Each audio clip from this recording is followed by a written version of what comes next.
kan sebentuk pertanyaan stop menuhankan Muhammad, seperti itulah ya yang diajukan ke Bukan ini bang temanya. orang-orang Muslim. Bukan ini temanya tadi bang.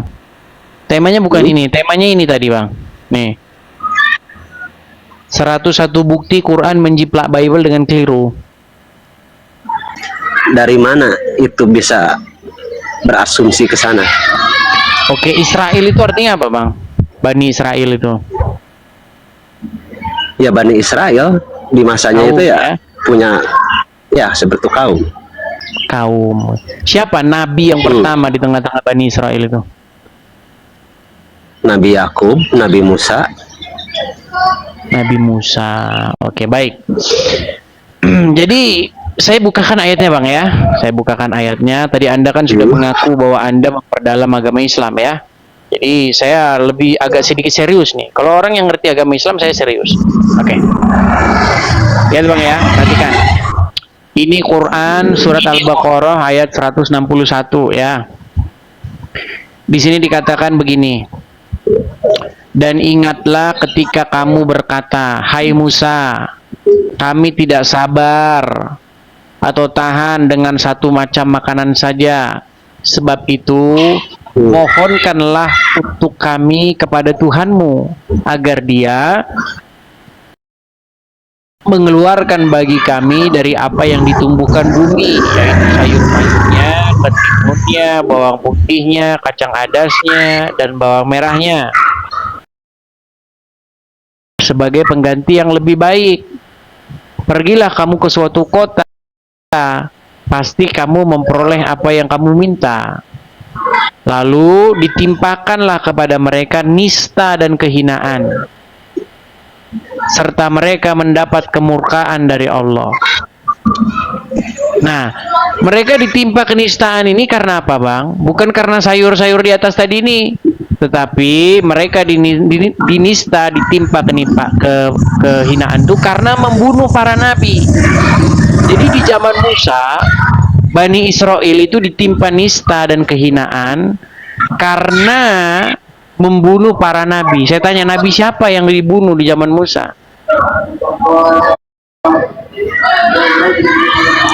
Saya kira cerita itu tidak ada pembunuhan antar nabi dan para nabi. Oke, nih, karena mereka selalu mengingkari ayat-ayat Allah dan membunuh para nabi. Ada nggak di sini bang, ada kata-kata membunuh para nabi nih?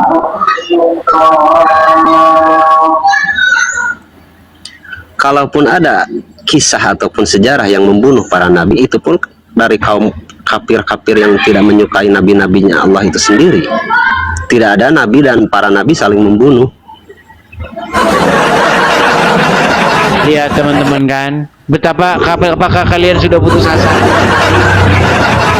Yang saya tanya bang, di zaman Musa mereka ditimpa kenistaan karena mereka membunuh para nabi. Nabi siapa yang dibunuh di zaman Musa? Yang dibunuh Bani Israel ini nabi siapa? Cuman itu ayat rasanya tidak sesuai yang ada di dalam Qurannya itu sendiri. Karena di sejarah lain dalam Islam itu sendiri. Ayat ini. Wallahu a'lam. Itu ya. Karena kan Anda dari ending acaranya saja sudah jelas ingin menyudutkan Muslim, padahal dalam tujuan lain Anda kan jadi ayat ini menurut Anda bikinan saya. Ini ayat ini bikinan saya.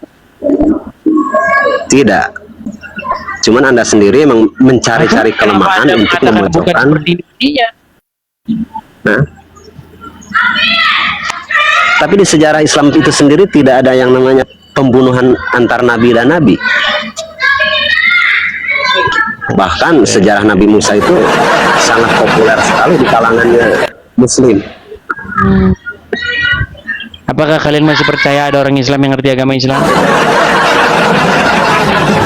Coba itu, makanya saya bilang teman-teman, saya tuh 13 tahun ketemunya yang kayak begini. Cuman saya sendiri tadi sebenarnya tertarik untuk naik ke sini hingga mengirimkan permintaan undangan karena melihat tulisan di sana stop menuhankan Muhammad. Tadinya saya itu loh fokusnya ke sana. saya bilang tema yang mereka kuasai cuman masalah menuhankan. Kalau Anda menuhankan satu Tuhan, masuk surga, Anda masuk surga. Yang penting punya satu Tuhan. Mau Tuhan Anda bentuknya batu kek, mau pisang kek, yang penting jumlahnya satu, masuk surga. Betul nggak? Dilarang menyembah dua Tuhan, satu Tuhan aja boleh, betul nggak? Betul nggak? Tidak, karena tidak ada penuhanan Muhammad itu sendiri, tidak. Karena tidak ada penuhanan. Jangan kamu sembah dua Tuhan. Nah, nih perhatikan, dilarang nyembah dua Tuhan. Dari mana? Nih perhatikan. Dari mana konsepnya? Dari mana konsepnya orang Muslim mengatakan? Kok Anda sendiri tidak mendengar perkataan orang seperti saya sekarang ini? Loh, Anda tidak percaya. Saya ingin Nih menjawab perhatikan. tulisan yang tertera. Nggak boleh nyembah dua Tuhan. Harus nyembah satu Tuhan biar masuk surga. Perhatikan. Nih ya, ada ayatnya nih. Di dalam surat An-Nahl ayat yang ke-51. Perhatikan. Wa qala lahu, ya. Allah berfirman, janganlah kamu sembah dua Tuhan. Nah, jangan sembah dua, 3 boleh, 4 boleh, betul. Nih, sesungguhnya, nih, janganlah kamu menyembah dua Tuhan. Sesungguhnya dialah Tuhan yang Maha Esa. Maka hendaklah kepadaku saja kamu takut. Jelas. Dan itu dibenarkan oleh seluruh Muslim. Dan pertanyaan saya sendiri, Anda kan dulu sinyalmu dulu bagusin. Kita mau diskusi bagaimana ini, saudara. Jadi teman-teman sekalian, sekali lagi saya umumkan kepada teman-teman sekalian, ya. Saya ini sudah pengalaman diskusi dengan orang Islam tuh udah jam terbangnya udah tinggi, udah 13 tahun. Jadi saya tahu kualitas orang Islam tuh seperti apa yang ada di kepala orang Islam tuh apa, saya tahu. Teman-teman. Ya, tema-tema apa yang bisa dibahas, tema-tema apa yang mereka nggak akan nyambung, mau dibahas nggak nyambung. Mereka kita tahu, teman-teman. Makanya memang teman-teman terkesan memang ya bahasanya itu agak sedikit monoton. Karena memang ya sesimpel itu. Gitu ya teman-teman sekalian ya. Itu teman-teman.